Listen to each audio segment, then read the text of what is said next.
verdadeiro avivamento. Vamos repetir essa frase? Em busca do verdadeiro avivamento. Mais alto. Em busca do verdadeiro avivamento.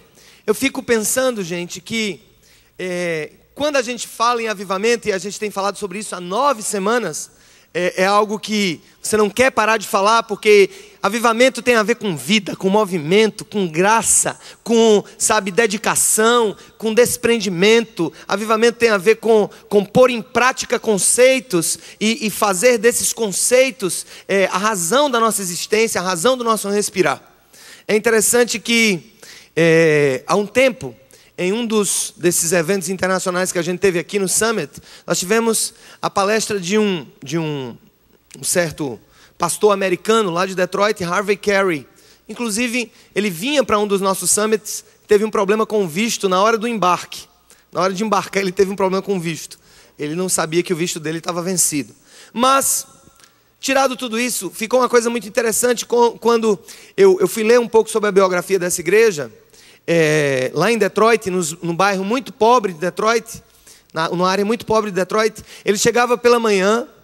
Lá é mais comum cultos pela manhã no domingo. Essa cultura do culto à noite é mais aqui no Brasil. E ele chegava e dizia: olha, gente, é o seguinte, quando todo mundo chegava, tudo bem, está todo mundo aí? Beleza, levanta todo mundo. Aí, então, vamos para onde? Vamos para a rua agora. A gente não está falando de evangelismo? Vamos evangelizar. A gente não está falando de abençoar as pessoas, então vamos lá fora. A gente não está falando enfim, de guerra espiritual, de unção, então vamos lá para fora. Vamos agora pregar para os drogados ali naquela favela, ali no centro de Detroit, naquele bairro pobre no centro de Detroit. Ele traduzia os conceitos de maneira prática. Graças a Deus que, de uma maneira ou de outra, nós temos tentado traduzir o conceito de vida cristã para a realidade da vida cristã. Porque, como eu tenho dito, isso aqui é um palácio, né? A gente está com os irmãos, temperatura agradável, ou pelo menos vai esquentando quando vai chegando o verão. Tem alguém que está se abanando ali, porque aquele ar-condicionado está com problema. Enfim, mas estamos aqui relativamente bem alojados, no meio de pessoas que nós gostamos. E o Harvey, ele traz esse conceito de um cristianismo conectado, né? Entre o fora e o dentro. Aqui a gente está recebendo o poder dos céus. Amém? Quando a igreja se reúne, ela recebe o poder dos céus. Amém, igreja? Aleluia por isso. Quando a gente está presente, o Espírito Santo, quando a gente está aqui, o Espírito Santo está presente, ele nos dá poder. Mas observe que Jesus, ele disse assim: olha, não saiam de Jerusalém, porque virá sobre vocês, quando vocês receberem poder dos céus. Ele estava se referindo ao Espírito Santo. Vocês vão ser o que com esse poder? Vocês serão as minhas o que? Testemunhas. Poder, então Deus nos dá para o que? Testemunhar. Essa passagem que nós vamos ler agora, ela tem a ver com esse cristianismo prático, esse cristianismo vivenciado no cotidiano. E Jesus, ele foi interpelado, eu posso dizer assim, por um homem extremamente conhecedor das Escrituras. Aliás, esse é um grande mal, é conhecer demais as Escrituras, mas ou não entender as Escrituras ou não viver de acordo com elas. Mas aquele homem, ele chegou para Jesus e fez uma pergunta muito cavilosa, muito cheia de segundas intenções. A Bíblia diz que ele queria testar Jesus, ele queria provar Jesus. E ele perguntou a Jesus assim: Senhor, o que é preciso para que eu possa herdar a vida eterna? E ali começa assim uma conversa muito interessante, no meio de muitas pessoas, e Jesus, ele dá algumas respostas e logo ele entra na parábola do bom samaritano. Eu acho que muitos de vocês já ouviram falar na parábola do bom samaritano. Quando você ouve hospital samaritano, como é que se diz? Associação do bom samaritano, são visões que são expressões do que essa parábola, pelo menos a gente acha que ela quer dizer. O problema da parábola do bom samaritano, que nós vamos ler daqui a pouco, é que ela talvez não signifique o que você acha que ela signifique. E aí é o problema hoje. Hoje algumas escamas vão cair dos nossos olhos, porque nós vamos entender o que significa a parábola do samaritano, não naquela visão que talvez é mais corriqueira nos comentários e nas mensagens. Nós vamos entender hoje o que é que Jesus quis dizer com o que ele disse. Lucas, capítulo 10, versículo 25. Lucas capítulo 10, versículo 25. Todos acharam? Lucas 10, 25. Diz assim a palavra do Senhor. Vamos ler a palavra do Senhor. Certa ocasião, um perito na lei levantou-se para pôr Jesus à prova. E lhe perguntou, o que é que ele perguntou a Jesus? Mestre, o que preciso fazer para herdar a vida eterna? O que está escrito na lei? Respondeu Jesus. Como você a lê? Como é que você lê a lei?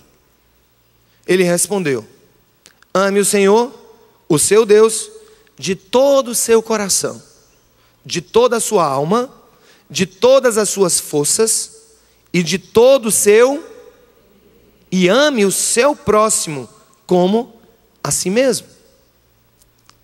Disse Jesus: você respondeu corretamente.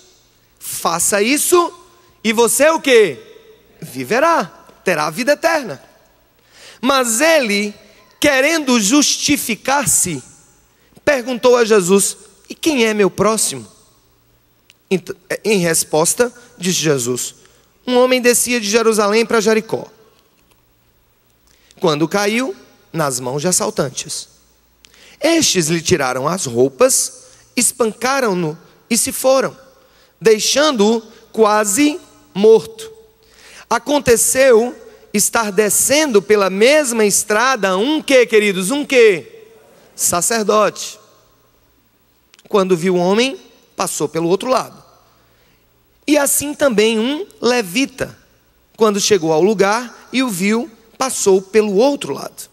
Mas um samaritano, estando de viagem, chegou onde se encontrava o homem e quando o viu, teve piedade dele. Aproximou-se, enfaixou-lhes as feridas, derramando nelas o quê? Vinho e óleo. Depois colocou sobre o seu próprio animal, levou para uma hospedaria e cuidou dele. No dia seguinte, deu 2 denários ao hóspede e lhe disse. Foi o que ele disse ao hóspede, gente? Não ouvi. O que foi que ele disse? Cuide dele. Cuide dele. Quando eu voltar, eu lhe pagarei todas as despesas que você tiver. Aí Jesus perguntou: qual desses 3 você acha que foi o próximo do homem que caiu nas mãos dos assaltantes? Aquele que teve misericórdia dele, respondeu o perito na lei. Jesus lhe disse: vá e faça o mesmo. Mais uma vez, vá e faça o mesmo. Mais uma vez, vá e faça o mesmo. Eu quero falar hoje sobre o amor, sobre o verdadeiro amor. Como é que ele se processa? Até onde ele vai? Até onde ele nos leva? Ou onde nós paralisamos pela falta dele? Jesus estava ali em suas mensagens e chega aquele homem, e aquele homem tenta de alguma maneira desestabilizar Jesus.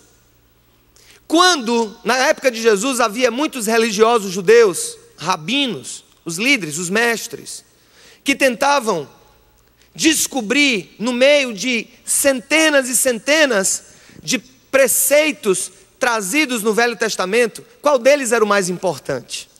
Qual deles serviria de fato para a vida eterna?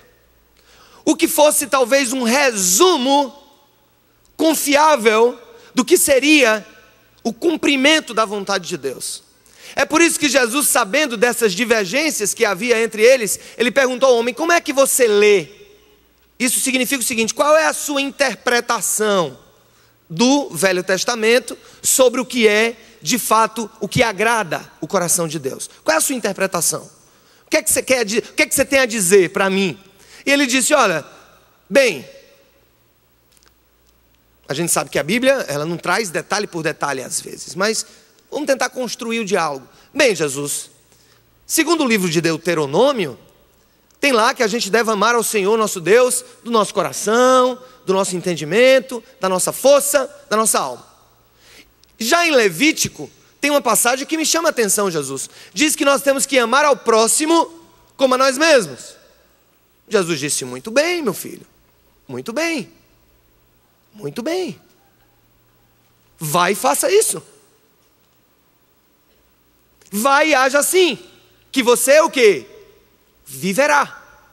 Você terá a vida eterna. Faça isso. Faça exatamente isso que você disse, que você viverá. Só que tem algumas surpresas aqui nesse texto, e nós vamos começar a descobri-las. Conceitos preliminares. Entre os líderes do judaísmo, havia uma certa disputa sobre quais dos mandamentos revelados no Velho Testamento eram os mais importantes. Um dos doutores na lei judaica iniciou uma conversa com Jesus, tentando prová-lo, perguntando o que seria preciso para herdar a vida eterna. O que é preciso, Jesus, para herdar a vida eterna? Jesus respondeu, amando a Deus sobre todas as coisas, e ao próximo como a Ele mesmo. Aqui não é eles, a Ele mesmo. Entretanto, nós só podemos amar ao Senhor de alguma maneira, porque Ele nos amou, como, gente? Primeiro. Então, primeira questão, ninguém pode amar a Deus sem que Ele o tenha amado primeiro. Porque o nosso amor sempre será um amor incompleto. Vocês vão entender daqui a pouco por que o nosso amor é incompleto. E que mesmo esses 2 pequenos mandamentos, aquele homem achava que cumpria, mas Jesus colocou algumas brasas na cabeça dele. Vamos lá. Nesse diálogo, Jesus resume a plenitude de vida no cumprimento destes simples e poderosos mandamentos. Olha, faça isso. Faça e você viverá. Faça isso e você terá vida eterna, meu filho. Faça isso. Faça isso. Resta óbvio, vamos ler comigo. Resta óbvio que esse amor perfeito por Deus e pelos homens, ele é o quê? Impossível. Como é impossível ganhar a vida eterna? Através do amor ao Senhor e da o quê? Caridade. Pois basta que falhemos uma vez para que esse amor não seja perfeito. Olhe para mim. Jesus disse, ame ao Senhor teu Deus de todo o teu entendimento, de toda a tua força, de todo o teu coração, de toda a tua alma. E ame ao teu próximo como a ti mesmo. E aí você descobriu que este é o segredo da plenitude. E se você cumprir isso, você vai ter a vida eterna. Está todo mundo frito. Irmãos, eu quero dar uma notícia para vocês. Nós estamos fritos.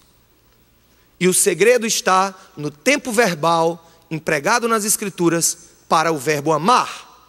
O verbo amar aqui nas Escrituras está em um tempo na língua grega que representa, vamos ler aqui, o verbo amar, vamos ler juntos? O verbo amar nesse texto tem o sentido de quê, queridos? De algo que contínuo e sem interrupções.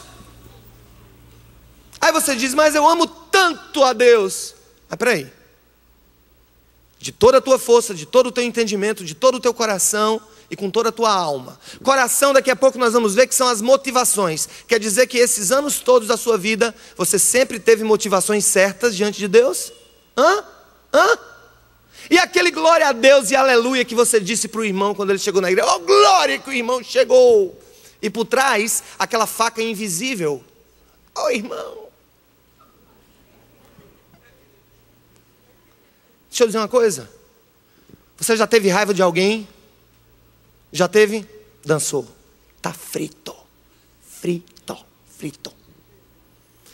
As pessoas olham para esse versículo e os pregadores do evangelho das boas obras, está vendo? A gente tem que fazer caridade para ir para o céu, a gente tem que fazer coisa boa para ir para o céu, você sabe, a gente tem que cumprir os mandamentos para ir para o céu. Tem que ser toda hora, ininterruptamente, sem nenhuma falha. Irmãos, graça e paz. vai todo mundo para o inferno. Você não amou perfeitamente até hoje. Você não amou perfeitamente até hoje, todas as horas, todos os momentos. Você não amou de maneira perfeita. Nem você com essa carinha bonita. Tá? Você também não. Pensa que eu não ia achar você? Você que está confiando, que está cumprindo esse mandamento, você não vai. Nem eu. Se depender dele. O que Jesus estava dizendo ali, aquele homem não estava entendendo. E a maior prova que ele não estava entendendo, ele disse assim, então. Aí ele disse assim, então quem é meu próximo? É como se ele dissesse, não, com Deus eu estou resolvido. Mas quem é meu próximo? Quem é meu próximo? Amados, eu vou dizer uma coisa para vocês. A parábola do bom samaritano é apenas para nos mostrar que se formos confiar no cumprimento deste mandamento para irmos para o céu, vai todo mundo para o inferno.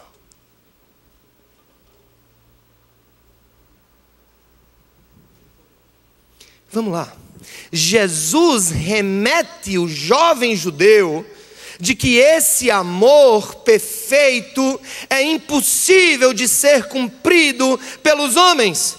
E só a misericórdia de Deus, aleluia, através do sacrifício de Jesus é que pode nos salvar. Nós não podemos. E aí eu fico pensando, Deus, isso nos coloca no nosso devido lugar, para que eu possa então buscar viver a parábola do bom samaritano. Eu preciso entender em primeiro lugar que eu não poderei nunca tentar viver essa parábola para comprar o favor de Deus, porque eu nunca vou conseguir.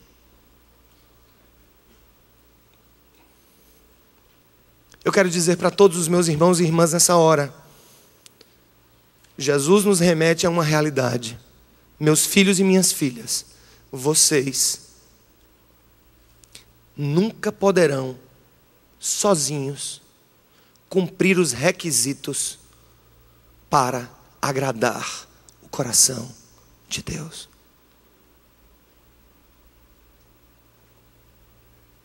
Agora tem um que agradou. Tem um que agradou de maneira perfeita. Teve um que amou como ninguém, que se deu como ninguém.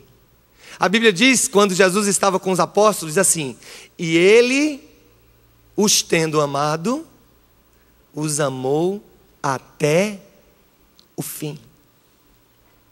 Até as últimas consequências.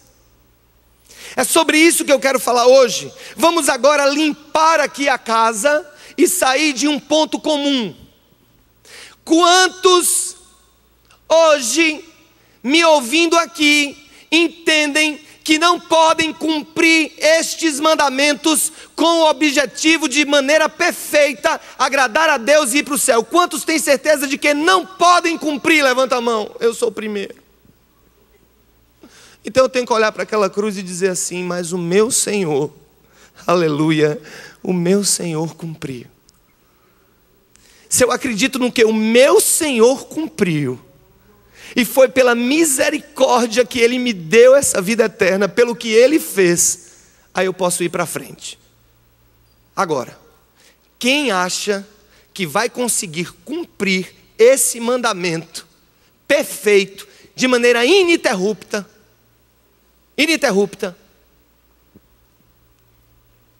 essa mensagem que eu vou agora continuar não é para você. Não é para você. A mensagem de hoje é para os quebrantados, os sem futuro, aqueles que não têm como chegar à presença de Deus sozinhos, a não ser que Deus os traga para perto. a não ser que Deus toque os seus corações, a não ser que o Senhor quebrante a sua alma, a não ser que o Senhor, sabe, nos coloque no nosso devido lugar e diga: vocês não conseguirão nunca cumprir os preceitos necessários, porque eu sou santo, eu sou puro, eu sou digno. Vocês não podem confiar nos seus próprios méritos, mas se vocês confiarem nos méritos do meu Filho, vocês serão salvos. Amém, igreja? Amém, igreja? Quantos podem glorificar ao Senhor nessa hora? Aleluia! Aleluia! Aí agora, se você tem essa consciência, a gente pode prosseguir. Vamos prosseguir? Vamos lá. Por outro lado, se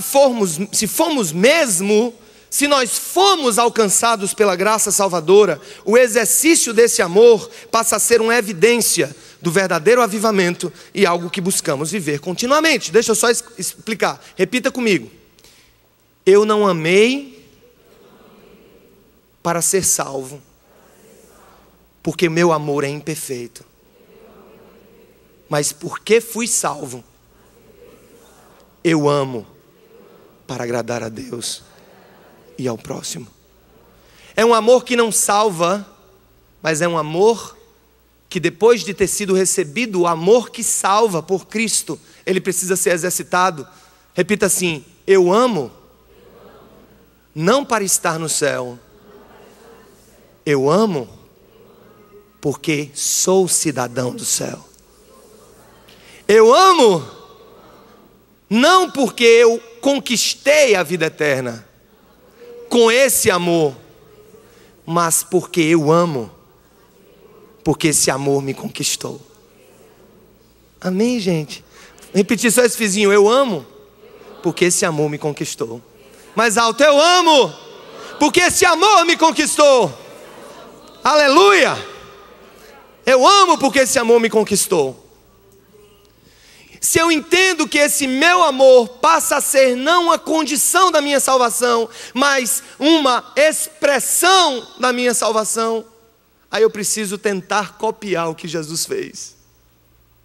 Porque no final ele olhou para o jovem e disse o seguinte: vai e faça o quê? O mesmo. E aí nós vamos fazer o mesmo. Vamos lá? Já chegou até aqui uma mensagem aqui de pessoas que estão ouvindo a mensagem. Olha que coisa. Que bênção.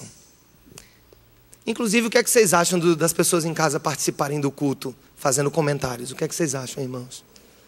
E vocês prometem que vêm para o culto? Porque senão vai ser um estúdio só, né?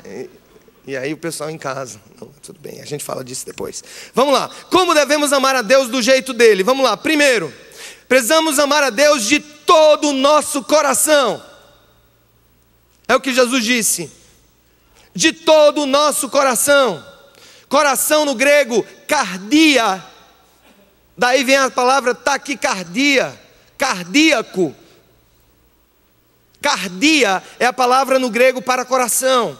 E ela tinha o sentido não só do órgão físico que bate, mas também se refere à casa de quê, queridos? A casa de quê? Vamos ler comigo. A casa dos nossos o quê? Mais alto: a casa dos nossos desejos, vontades, sentimentos e o que mais? Motivações. O coração é o que? A casa de quê? Vamos lá: dos nossos desejos, vontades, sentimentos e motivações. O homem vê o exterior, mas Deus contempla o coração. Disse Deus ao profeta Samuel. Deixa eu falar uma coisa para vocês. O que é que significa amar a Deus de todo o coração? É amar a Deus com os meus sentimentos, a despeito de que sentimentos eu esteja passando. Ô Senhor, eu estou me sentindo triste, mas me ajuda a te amar mesmo assim. Senhor, eu estou me sentindo acabado emocionalmente, mas me permite te amar mesmo assim, com o meu coração, mesmo com o meu coração quebrado, mesmo com o meu coração dilacerado, mesmo com o meu coração sem tanto vigor, Senhor. Coração também, gente, tem a ver com motivações. amar a Deus com as nossas motivações. Motivação é o motor invisível que está dentro de nós e que nos move nesse mundo. Há pessoas que fazem ações, mas cujas motivações são totalmente incompatíveis.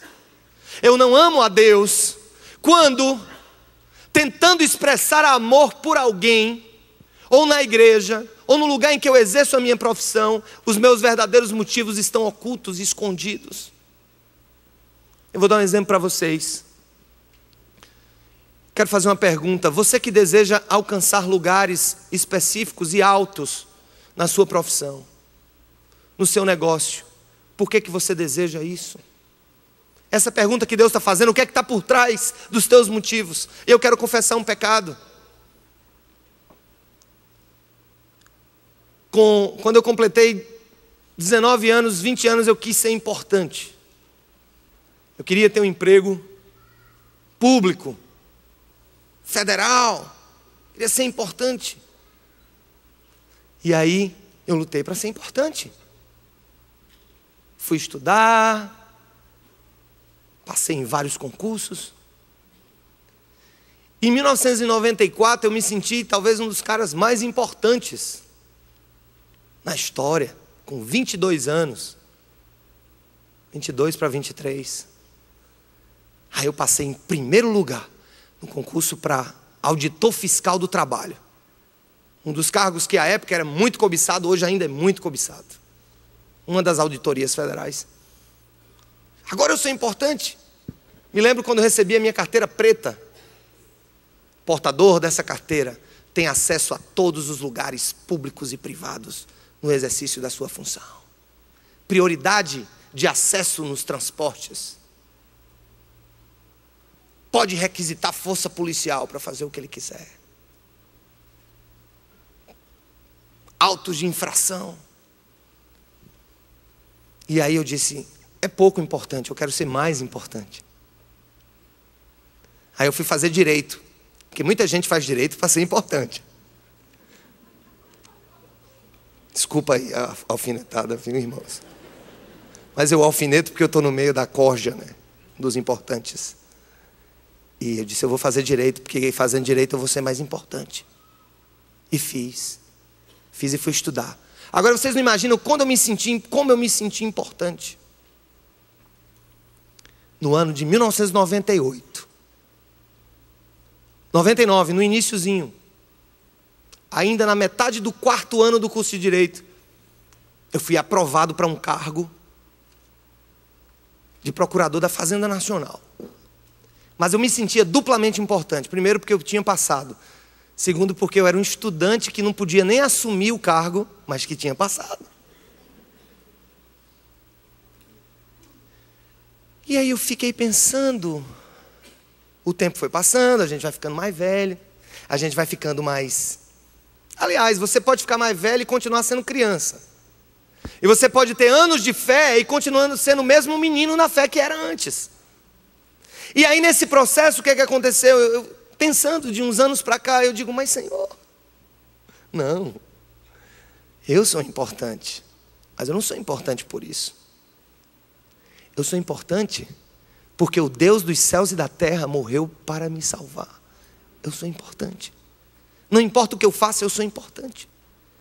Não importa se eu esteja lavando uma roupa, ou de alguma maneira vigiando uma casa, ou sendo um servente em uma obra de construção, ou um grande médico, ou uma grande autoridade pública, eu sou importante, porque o Deus da vida tocou a minha vida, e me escolheu para o seu propósito, amém, irmãos?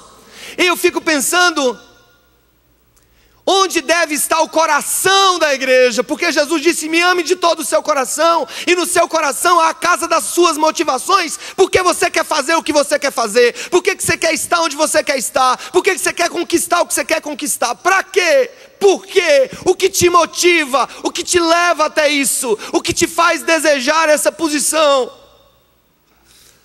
Irmãos, como filhos do Senhor e imitadores de Cristo, o nosso coração precisa ter também motivações corretas. E eu fiquei pensando, e lhes digo sinceramente,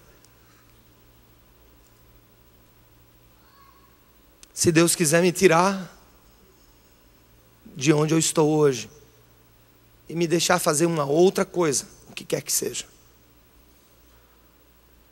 eu tenho dito a Ele: obrigado, Senhor, porque depois de alguns anos eu percebi que a importância da minha vida não é naquilo que eu tenho, não é no cargo que eu ocupo, e não é naquilo que eu almejo ser, porque eu já sou. É isso que o Senhor deseja de nós. Amar a Deus de todo o coração é viver a humildade da vida, ou tentar viver a humildade da vida. Entender assim: meu Pai, obrigado, porque...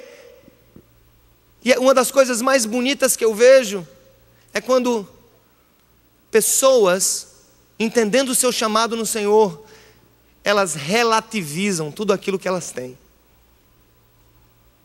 E eu vou dizer mais uma coisa, uma mensagenzinha final sobre esse ponto. Me escutem. Como Deus conhece as suas motivações e sabe o que está por trás das suas intenções, Ele vai te privar de muitas bênçãos até que você refaça as suas motivações. Vamos repetir essa frase? O Senhor pode me privar de muitas bênçãos até que eu refaça as minhas motivações. A conversão é a iluminação do nosso coração pelo Espírito Santo. Mas Jesus também quer que nós o amemos de toda a nossa alma. Não só com os nossos sentimentos, com as nossas motivações, com os nossos desejos e com as nossas vontades, mas também com a nossa alma. A nossa alma, a nossa psique, representa nesse texto a nossa vida, representa a parte imaterial do nosso ser. Jesus falou: quem quiser, pois, salvar a sua vida, psique, perdê-la. Eu preciso amar a Deus com a minha alma, com a imaterialidade do meu ser. Eu preciso amar o Senhor com aquilo que compõe o meu próprio ato de existir, a minha existência, o meu respirar, a minha consciência de vida. Senhor, eu quero te amar assim, com a minha alma. Vamos adiante. Letra C, como devemos amar a Deus? Na letra C, precisamos amar a Deus de todo o nosso entendimento. De todo o nosso entendimento, disse Jesus. Mas o que é o entendimento? Vamos ler comigo o que é o nosso entendimento, vamos ler juntos. O nosso entendimento relaciona-se à nossa mente, à nossa racionalidade, à nossa inteligência. Mais uma vez, vamos lá. Precisamos renovar o nosso entendimento para que possamos experimentar a boa, perfeita e agradável vontade de Deus, já disse São Paulo. Quando Paulo escreveu aos Romanos, no capítulo 12, ele disse: irmãos, eu rogo a vocês que renovem o vosso entendimento. A mente da gente, a racionalidade da gente, o entendimento da gente, a inteligência da gente, precisam estar à disposição do Senhor. Eu preciso amar a Deus com a minha racionalidade também. Gente, eu vou dizer uma coisa: o ser humano, ele tende ao desequilíbrio e não ao equilíbrio. Eu costumo verificar dois tipos hoje de extremos que a igreja vive. O extremo da, total dureza apenas da racionalidade. O cara vai e prega a palavra de Deus, ele abre e está ali, mas não tem lugar para o Espírito Santo, não tem lugar para o poder de Deus, não tem lugar para o mover, não tem lugar para um sorriso, não tem lugar para, até uma brincadeira. É aquela coisa extremamente cartesiana, aquela coisa extremamente racional, como se a igreja de Jesus não tivesse coração, como se o povo não chorasse, e como se o Espírito Santo, embora santo, estivesse morto. Mas tem um outro extremo, o extremo da emoção. Deus está aqui, amém, mas não há questionamentos. Nós não provamos os profetas como a Escritura manda a gente provar. Nós não provamos as manifestações. é o outro extremo.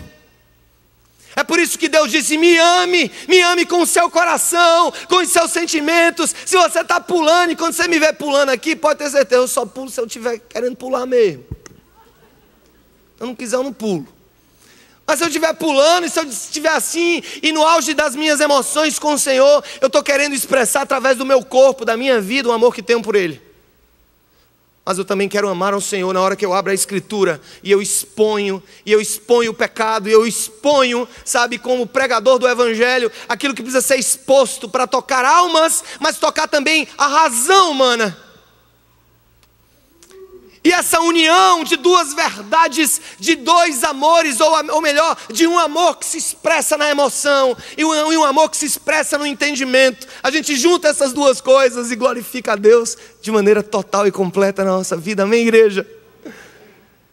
Você precisa usar a sua razão para adorar o Senhor. Eu falei quarta-feira que o coração do homem, ele é o quê?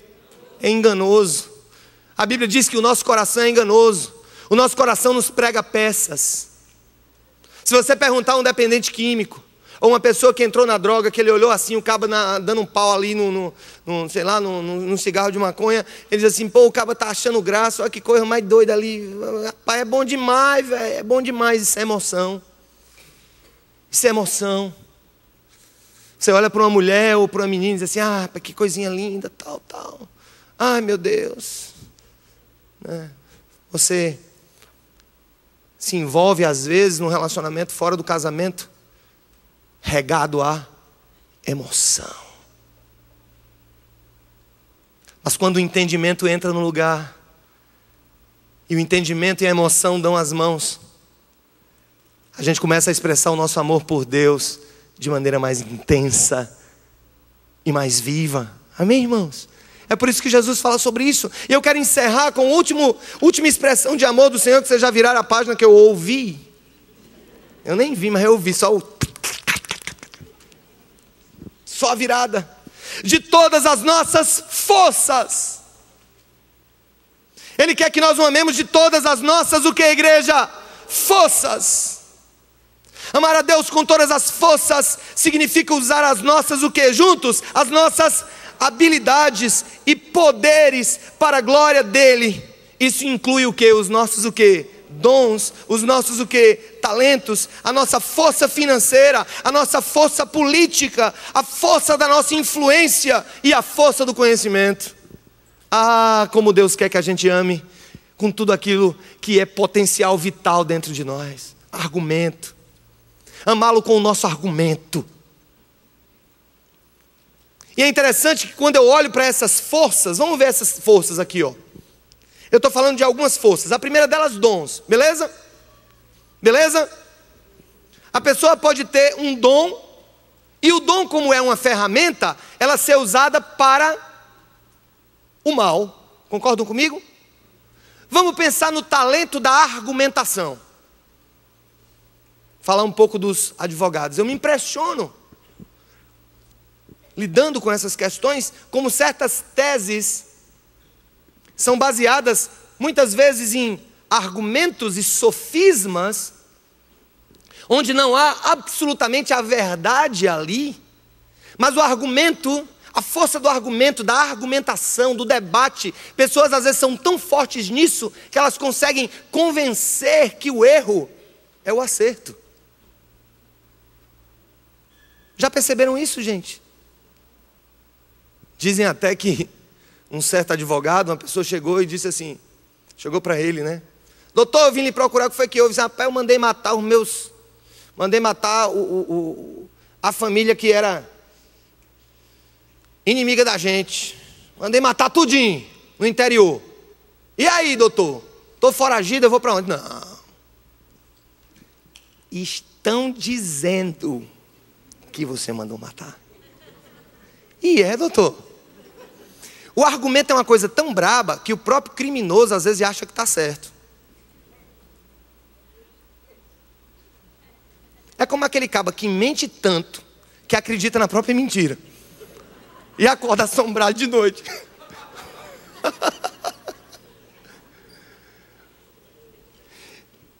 O Senhor está falando aqui das ferramentas que Ele nos deu.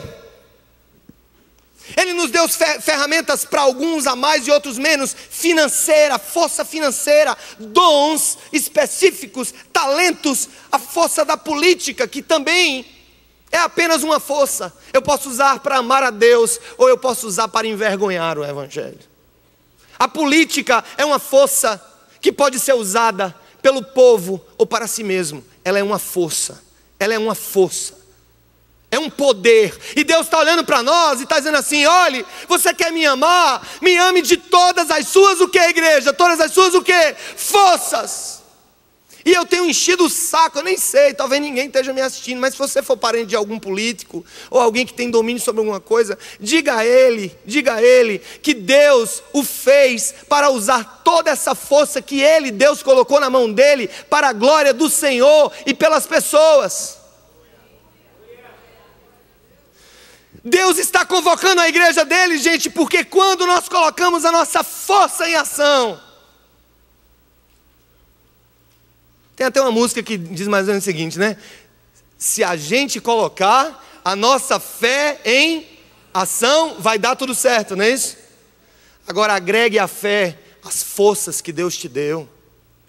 As forças, a força do teu talento. Não adianta você estar de joelho e dizer assim: Senhor, salva João Pessoa, Senhor. Salva João Pessoa, Senhor. Faz alguma coisa, Senhor. Faz alguma coisa, Senhor. É como se Deus usasse que da força que eu te dei.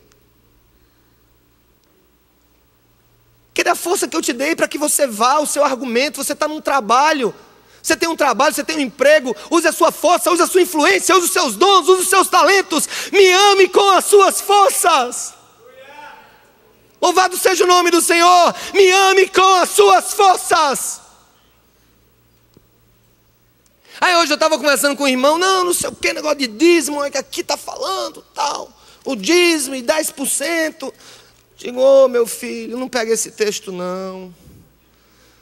Você está pegando o dízimo do Velho Testamento. Tu queres saber qual é o modelo da contribuição do Novo Testamento? Que é, abre lá Atos 2.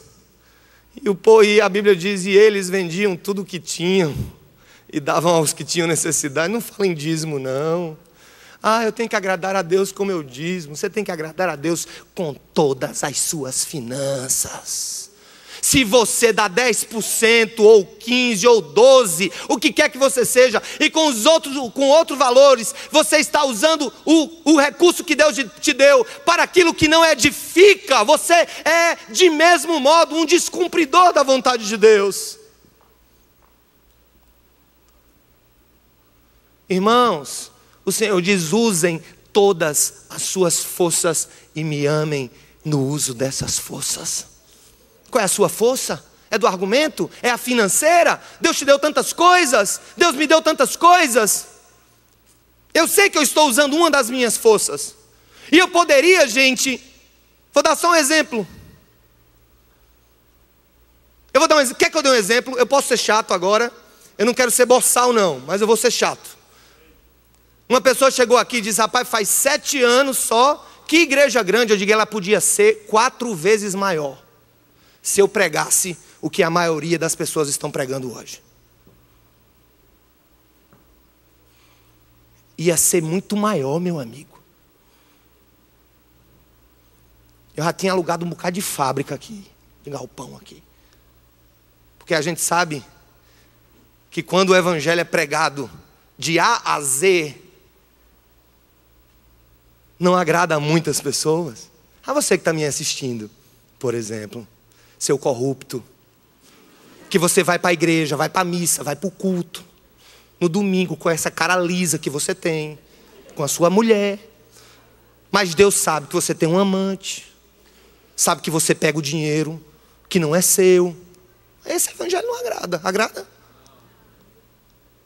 Mas o Senhor está dizendo: use a sua força e me ame.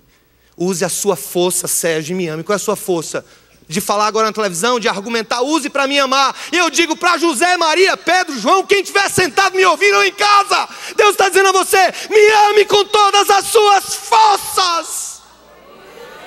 Todas elas. O que eu te dei como força, me ama com tua força.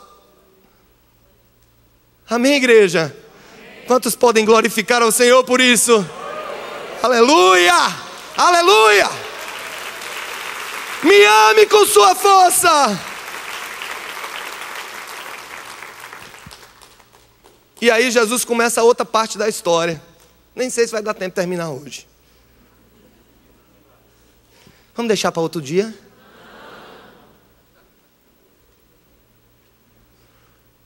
Aí hoje de manhã eu disse, o pessoal está ficando enfadonha a pregação. O pessoal, não. Aí quando eu saí, uma irmãzinha chegou para mim, pastor, que negócio de enfadonha. Eu ia lhe ouvir, hoje era o dia todo.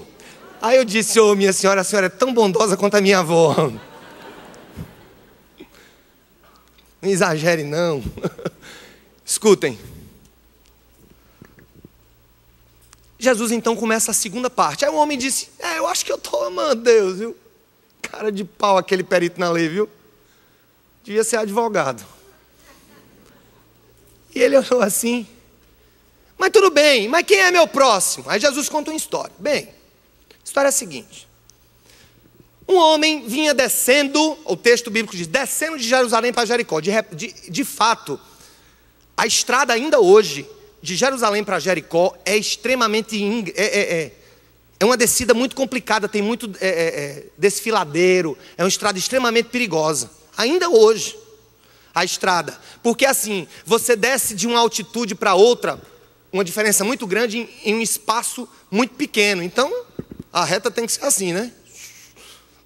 Era uma estrada perigosa, pouco movimentada. Até no século VI, há relatos de assaltos muito grandes nessa estrada. E Jesus estava falando de uma estrada real. Disse assim, olha, um homem saiu, era judeu esse homem, saiu de Jerusalém para Jericó, e aí os ladrões pegaram ele, bateram nele, roubaram ele e tiraram as roupas. E ele ficou quase o que a Bíblia diz? Quase morto. Quase morto. Imagina. E estava lá o cara quase morto. E ele diz, passou primeiro um sacerdote judeu também, né? Vamos dizer assim, o sacerdote, sabe quem era hoje? Quem era o sacerdote? Quem são os sacerdotes hoje? Pastor, eu. O pastor, o padre, o sacerdote. Tá lá o cara, faz de conta que ele tá ali naquela luzinha ali. Então ele vem aqui, ó. Ele vem andando por aqui, aí já vê o cabo deitado no chão. Ele começa assim, ó. Vazou geral. Depois vinham os levitas. Todo sacerdote judeu é levita, mas nem todo levita é sacerdote. Porque os sacerdotes eram o pessoal da tribo de Levi, uma das tribos de Israel, mas tinha que ser da linhagem de Arão para ser sacerdote. O levita era alguém que não tinha tantos, porque podia dizer assim, não, o sacerdote talvez fosse ministrar alguma coisa, né? Bichinho, o cara lá está morrendo, mas lá vai o levita. O levita era o ajudante do sacerdote. Foi embora. Agora vem um outro. Jesus disse que vinha uma terceira pessoa. Essa terceira pessoa, escuta, era quem esse homem? Um samaritano. Quando Jesus fala no samaritano, eu acho que a audiência já faz assim, ó, com a minha cara. Vai ligeiro, ligeiro, ligeiro.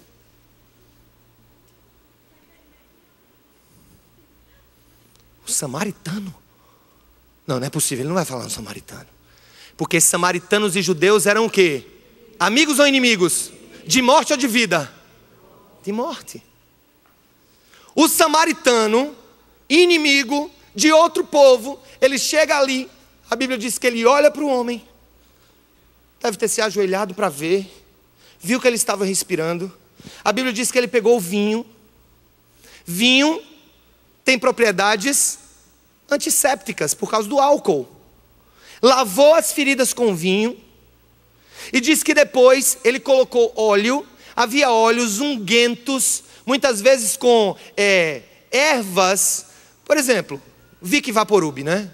É um tipo de pasta oleosa que você passa no rosto, mas ela tem propriedades, de uma certa maneira, de refrescar. Então ele colocou algum óleo específico sobre aquela ferida daquele homem para aliviar as dores. E a Bíblia diz que ele atou o homem. Ele fez o quê? Ele fez, como é que diz aí no texto? Curativos. Ele colocou algumas ataduras no homem. Aí eu fico pensando, se ele colocou ataduras, ninguém anda, gente, com todas essas coisas para atender uma pessoa na estrada. Os que estudam mais esse texto dizem o seguinte: ele muito provavelmente, sabe o que ele fez? Ele rasgou a própria roupa. Ele rasgou a roupa dele. Talvez uma roupa bonita, uma túnica bonita, um viajante. Talvez estivesse em turismo, sei lá. Eu sei que ele deve ter rasgado a roupa para ajudar aquele homem. Olha que coisa. E na hora que ele ajuda aquele homem, ele diz o seguinte: a Bíblia diz que ele pega ele nos braços e coloca ele no seu animal, não é isso? Eu já fiz a peça até agora. Quem é que quer ser o jumento para eu estar em cima?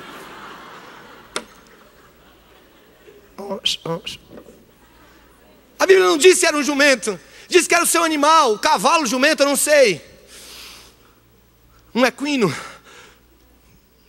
Colocou em cima. Ele também perdeu uma outra coisa. Ele disse que se ele colocou em cima, ele foi como? Puxando, né? Foi andando.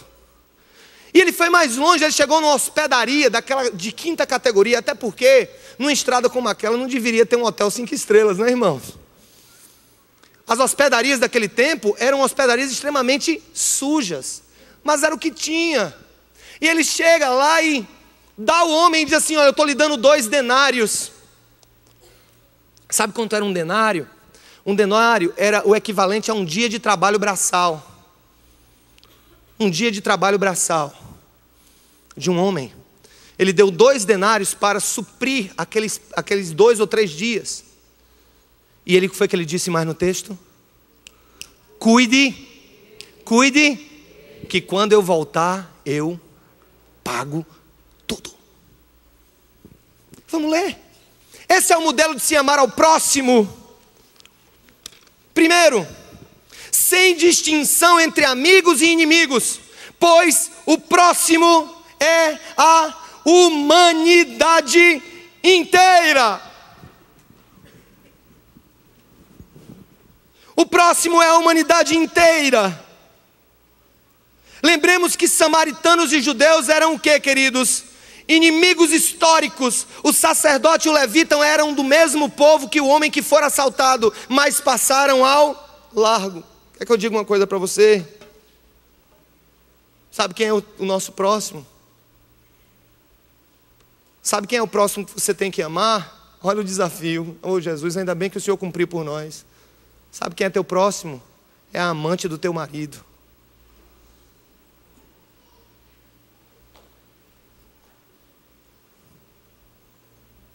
Sabe quem é teu próximo? É aquele jovem que matou teu filho em um acidente de carro. Sabe quem é teu próximo?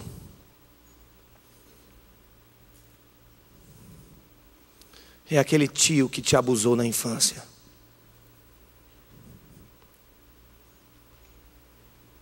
Sabe quem é teu próximo?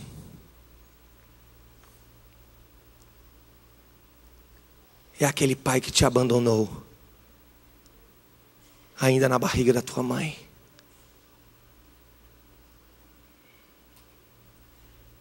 Sabe quem é teu próximo?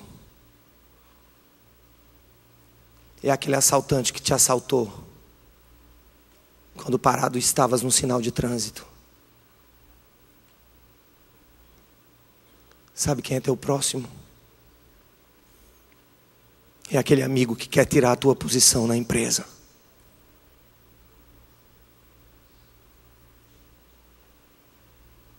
Sabe quem é teu próximo? É aquele amigo que te traiu.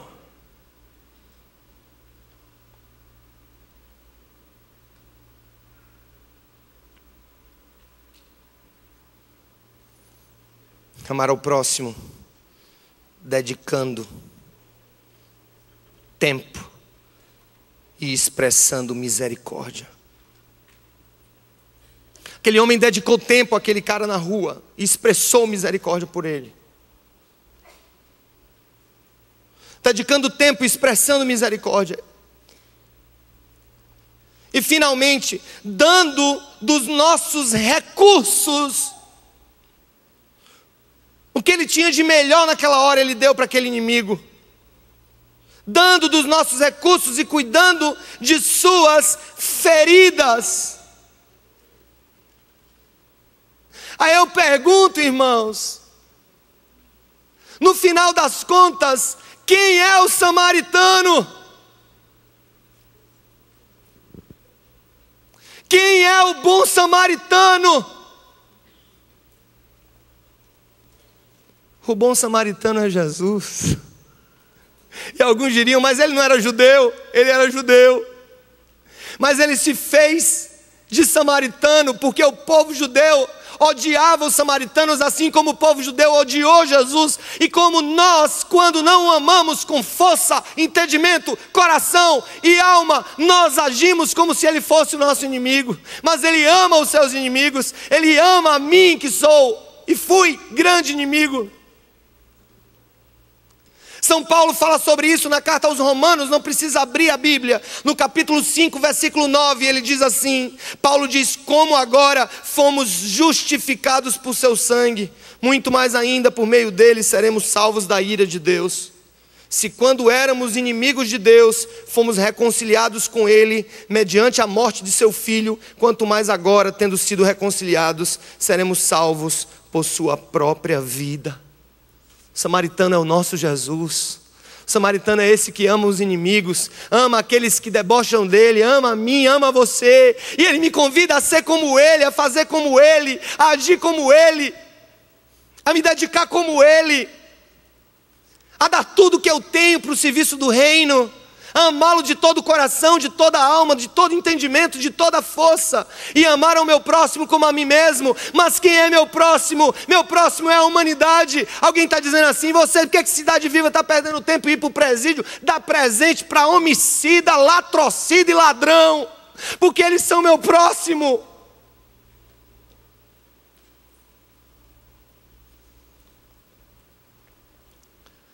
Por que perder tempo com profissionais no sexo que estão na rua destruindo famílias, destruindo casamentos, e muitas vezes se destruindo, porque eles são o nosso próximo?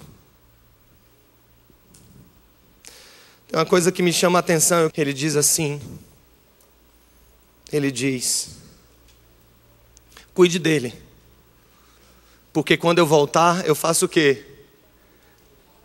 Sabe o que é que eu acho que é aquela hospedaria? Sabe o que é hospedaria? Que é casa de doentes. Sabe o que é hospedaria? Isso aqui é hospedaria. Nós somos aquela espelunca. E o bom samaritano, que é o nosso Jesus, ele passou lá e disse, cuide desse povo, traga tudo para a hospedaria, curem as suas chagas, penetre nos lugares mais inóspitos da sociedade, porque quem ama, vai. Faça isso, vá. Porque uma coisa eu lhes prometo, quando eu voltar, ele não vai voltar assim ou não? Ele vai voltar ou não? Ele vai voltar ou não? Aí eu vou recompensá-los por todos os esforços que vocês fizeram. Isso não vai nos levar para o céu, mas uma coisa é real, as recompensas que Deus vai dar não são idênticas.